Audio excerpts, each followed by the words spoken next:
राधे कृष्णा भक्तों, जय माता दी, हर हर महादेव। आज मैं आप सभी के समक्ष एक बहुत ही महत्वपूर्ण जानकारी लेकर उपस्थित हुई हूँ। जैसा कि आप सभी को पता है कि दिवाली आने वाली है, अक्टूबर 2022 में जो दिवाली होने जा रही है। तो हर साल कार्तिक माह की कृष्ण पक्ष के चतुर्थी के दिन जो है मृत्यु के देवता जो है यमराज, उनकी पूजा की जाती है। तो आइए उस विषय में जानते हैं कि जो कब है नरक चतुर्दशी और कब निकाला जाएगा यम का दीपक। इसकी मैं विशेष जानकारी इस वीडियो में आप सभी को दूंगी। तो चलिए वीडियो को बिल्कुल भी लंबा नहीं करते हुए जानकारी को शुरू करते हैं। तो जैसा कि हम सभी जानते हैं कि जो 24 अक्टूबर 2022 है, उसमें दिवाली होने जा रही है। और दिवाली का त्यौहार का जो शुरुआत होता है वो धनतेरस से ही हो जाता है। तो दिवाली आने में अब कुछ ही दिन जो है वो बाकी हैं। तो इसको लेकर घरों में ज़ोर शोर से आपने भी तैयारी की होगी। धनतेरस के दिन जहां सुख समृद्धि में वृद्धि के लिए भगवान धन्वंतरी की पूजा होती है, वहीं नरक चतुर्दशी यानी कि छोटी दिवाली के दिन अकाल मृत्यु से बचाने के लिए यमराज देवता की भी पूजा की जाती है। इसे काली चौदस के नाम से भी जानते हैं। तो आइए अब जानते हैं कब है छोटी दिवाली और अकाल मृत्यु से बचने के लिए आप कैसे करें यम देवता की पूजा एवं कैसे निकाले यम दीपक। तो हर साल दिवाली के एक दिन पहले नरक चतुर्दशी मनाई जाती है, लेकिन इस साल नरक चतुर्दशी पर बेहद खास योग बन रहा है, क्योंकि इस बार नरक चतुर्दशी यानी कि छोटी दिवाली और दिवाली दोनों एक ही दिन मनाई जाएगी। नरक चतुर्दशी की शुरुआत जो है 23 अक्टूबर शाम के 6:03 से हो रही है, जिसका समापन जो है 24 अक्टूबर की शाम 5:27 पर होगा। वहीं इसी दिन अमावस्या तिथि भी लग रही है। तो ऐसे में जो दिवाली और नरक चतुर्दशी एक ही दिन मनाई जाएगी। नरक चतुर्दशी पर जो यम का दीपक है वो आपको कैसे लगाना है, आइए उसके विषय में जानते हैं।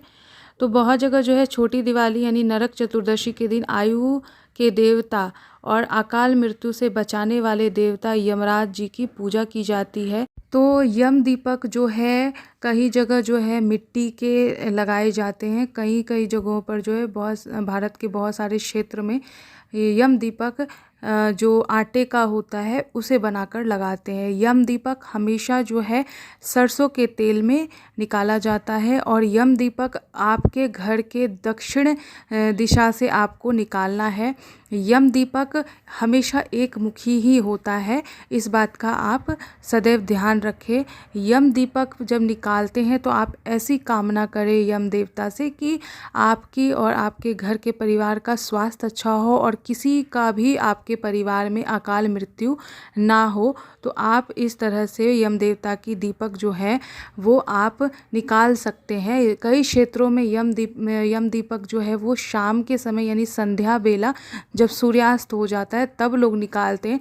और कई जगहों पर बहुत सारे क्षेत्र में जो यम दीपक होता है रात को सोने के बाद निकाला जाता है। सोने के समय में जब सभी परिवार सो जाते हैं तो घर का मुखिया जो है वो यम दीपक निकालती हैं, महिला मुखिया वो निकालती हैं यम दीपक को। तो इस बात का आपको ध्यान रखना है कि यम दीपक आप इसी तरह से निकालें।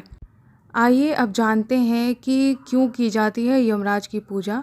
पौराणिक कथा के अनुसार रंतिदेव नामक एक राजा थे जो कि बहुत धार्मिक थे। उन्होंने जाने अनजाने में कभी कोई पाप नहीं किया था, लेकिन उनके मृत्यु के समय जब यमदूत आए तो उन्होंने कहा कि मैंने कभी पाप या अधर्म नहीं किया, फिर क्यों मुझे लेने आप आए हैं। राजा की बात सुनकर यमदूतों ने कहा, आपके दरवाजे से एक ब्राह्मण भूखा चला गया था, उस पाप के कारण मैं तुम्हें पाप की सज़ा देने आया हूँ। इस पर राजा ने निवेदन किया कि मुझे समय दिया जाए। यमदूतों ने उन्हें समय दिया।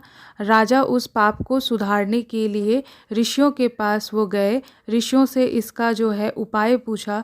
तभी ऋषियों ने उसे इस पाप से मुक्ति पाने के लिए कहा कि कार्तिक माह की चतुर्दशी के दिन इन्हें व्रत रखना है और उस दिन शाम को घर के दक्षिण दिशा में यम का दीपक जलाकर उनसे क्षमा याचना मांगो। राजा ने ऐसा ही किया और उन्हें यमराज ने क्षमा दे दिया। तब से हर साल नरक चतुर्दशी के दिन लोग सुखद जीवन जीने और अकाल मृत्यु से बचने के लिए यमराज की पूजा करते हैं। तो ये महत्व है यम दीपक का, और इस दिन जो है नरक चतुर्दशी के दिन जो है यमराज की जो पूजा होती है, इसका यही महत्व है। तो उम्मीद करती हूँ आप सभी को मेरी ये जानकारी अच्छी लगी होगी। मिलते हैं अगली वीडियो में। धन्यवाद। राधे राधे। जय माता दी। हर हर महादेव।